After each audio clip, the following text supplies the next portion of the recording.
देखिए, जातीय गणना अगर सही रूप से ही कराते तो निश्चित रूप से बिहार में बदलाव होता। भारतीय जनता पार्टी सभी जात पर विश्वास करती है। हम जातीय सर्वे से पहले भी सभी जातियों को अपने संगठन में उचित स्थान देने का काम किया है। जो आज उनके ही दल के सांसद इसका विरोध कर रहे हैं, वो उनके भी लोग इस बात को बोलने लगे हैं और अन्य विरोधी दल भी बोलने लगे हैं। जरूर इसके अंदर कुछ गड़बड़ी है।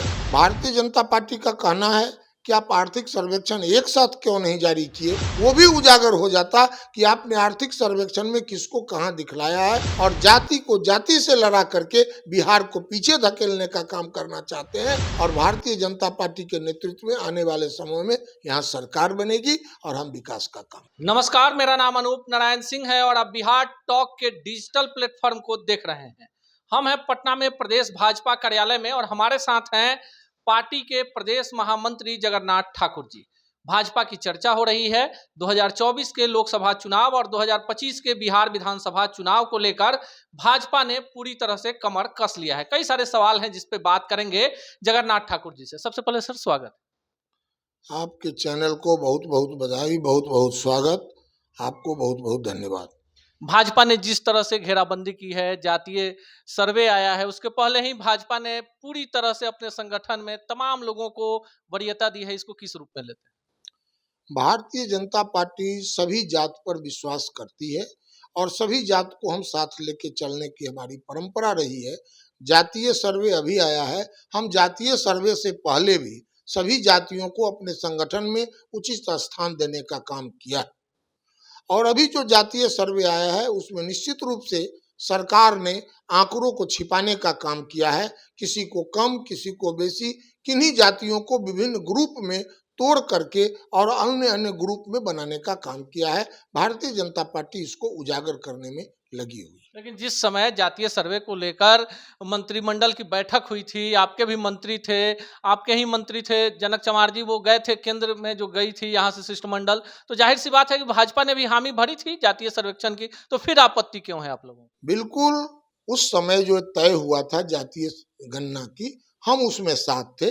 हम भी चाहते थे कि बिहार में जातियों की सही गणना हो और उस आधार पर विकास का काम हम कर सकें ताकि सभी जातियों को उचित स्थान मिले।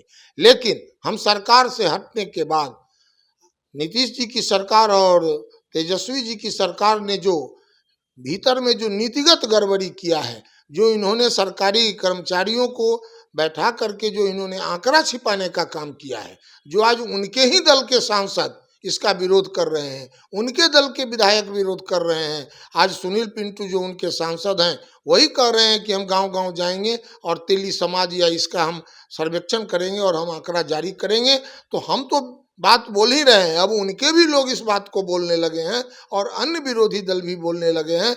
जरूर इसके अंदर कुछ गड़बड़ी है, नहीं तो फिर ऐसी बातें सामने नहीं आती। भाजपा आर्थिक सर्वेक्षण पर क्यों जोर दे रही है? इसका भी सर्वेक्षण हुआ है, आर्थिक सर्वेक्षण हुआ है, तो इसकी रिपोर्ट को लेकर भाजपा कह रही है कि उसको भी जारी कीजिए। भारतीय जनता पार्टी का कहना है कि आप आर्थिक सर्वेक्षण एक साथ क्यों नहीं जारी किए, ताकि हम इससे भी पता चल जाता कि कौन जाति की आर्थिक स्थिति क्या है। और जो उन्होंने जाति की संख्या कम और बेसी करने का काम जो उन्होंने किया, वो भी उजागर हो जाता कि आपने आर्थिक सर्वेक्षण में किसको कहाँ दिखलाया है। अब वो समय इसीलिए ले रहे हैं कि वो मैनिपुलेट करना चाहते हैं, वो इस आधार पर एक खाका तैयार करना चाहते हैं ताकि उनका जो जातीय सर्वेक्षण का जो रिपोर्ट है उसमें कहीं ना कहीं तालमेल बना सके, इसीलिए वो समय ले रहे हैं। जगन्नाथ ठाकुर जी लंबे वक्त से राजनीति में हैं, विभिन्न पदों पे आपने काम किया है, आम आदमी से कनेक्ट हैं, आपको लग रहा है कि जो जातीय सर्वे आया है इससे बिहार के विकास में कैसे बड़ा बदलाव होगा? देखिए, जातीय गणना अगर सही रूप से ही कराते तो निश्चित रूप से बिहार में बदलाव होता। हम लोग भी इसी भारतीय जनता पार्टी भी इसीलिए साथ दी थी कि सभी जातियों का सही गणना होगा और विकास में सभी जाति का विकास हम कर सकेंगे। लेकिन जिस तरह इन्होंने इसको एक चुनावी खेल का रूप दिया है, जो हम इस जाति का आंकड़ा इतना, इस जाति का आंकड़ा इतना, मैं समझता हूं इसमें बिना विकास का खेल तो वो कम करेंगे। बिहार में फिर से 90 की दशक की स्थिति पैदा करना चाहते हैं और जाति को जाति से लड़ा करके बिहार को पीछे धकेलने का काम करना चाहते हैं। लेकिन भारतीय जनता पार्टी सजग है, हम इनको जातीय लड़ाई करने नहीं देंगे और हम निश्चित रूप से विकास की ओर ले चलने के लिए कृत संकल्प हैं। और ये चंद दिनों के मेहमान हैं, लोकसभा चुनाव आने वाला है, हम सभी सीट जीतेंगे और उसके बाद ऑटोमेटिक इनकी सरकार, इनके लोग इनका साथ छोड़ेंगे और भारतीय जनता पार्टी के नेतृत्व में आने वाले समय में यहाँ सरकार बनेगी और हम विकास का काम। महिला आरक्षण विधेयक का कितना फायदा उठा पाएगी भाजपा? ये बहुत बड़ा विधेयक है और हम प्रधानमंत्री जी को बहुत बहुत धन्यवाद देते हैं कि जो 30 वर्षों से लटका हुआ विधेयक था उसको आदरणीय प्रधानमंत्री जी ने विधेयक को पास करवा के नारी सशक्तिकरण के को इतना आगे बढ़ाने का काम किया है, जिसकी आज जितनी भी प्रशंसा की जाए ये कम है। और हम चाहते हैं कि जिस तरह हम आगे बढ़ रहे हैं, हमारे परिवार की नारी भी आगे बढ़े। और कहने के लिए तो निश्चित रूप से लोग कहेंगे कि ये कांग्रेस का बिल था, ये जनता पार्टी का बिल था। अगर कांग्रेस का बिल था तो कांग्रेस अपने ज़माने में बहुमत में रहते हुए इसको क्यों नहीं पास कराई। इसलिए मोदी जी ने एक बहुत बड़ा साहसिक कदम लिया है और आने वाले समय में इसकी पूरी इसका लाभ जो है सो भारतीय जनता पार्टी को मिलेगा। महिला वर्ग भी समझ रही है कि हमको अधिकार देने का काम आदरणीय नरेंद्र मोदी जी ने किया है और उसका लाभ जिस तरह 3 तलाक में हमको लाभ मिला, जिस तरह हम ओबीसी हो गए मोर्चा बनाए उसका लाभ मिला, हम महिला आरक्षण का भी लाभ भारतीय जनता पार्टी को पूरी तरह मिलेगी। आखिरी सवाल, कांग्रेस के प्रदेश अध्यक्ष हैं अखिलेश शर्मा, वो कह रहे हैं कि 5 राज्यों में विधानसभा चुनावों की घोषणा हुई है, भाजपा का सुपारा साफ हो जाएगा। अखिलेश जी कांग्रेस के प्रदेश अध्यक्ष हैं, स्वाभाविक है अपनी पार्टी की बात वो रखे होंगे, लेकिन उनको भी अपने अंतरात्मा में जब वो विचार करते होंगे तो उनको लगता होगा कि इससे पहले भी वो बोले थे जब 11 राज्यों का चुनाव चल रहा था, कहाँ पर कांग्रेस अटक गई। एक कर्नाटक को छोड़ कहीं किसी भी राज्य में उनकी सरकार नहीं बन पाई।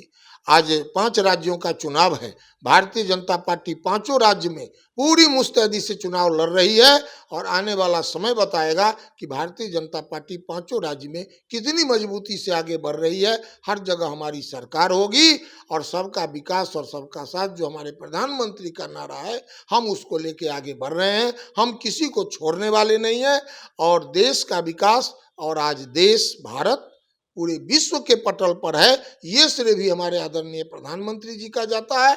मैं समझता हूँ देश के नागरिक समझ रहे हैं कि आज भारत विश्व गुरु बनने की स्थिति में है।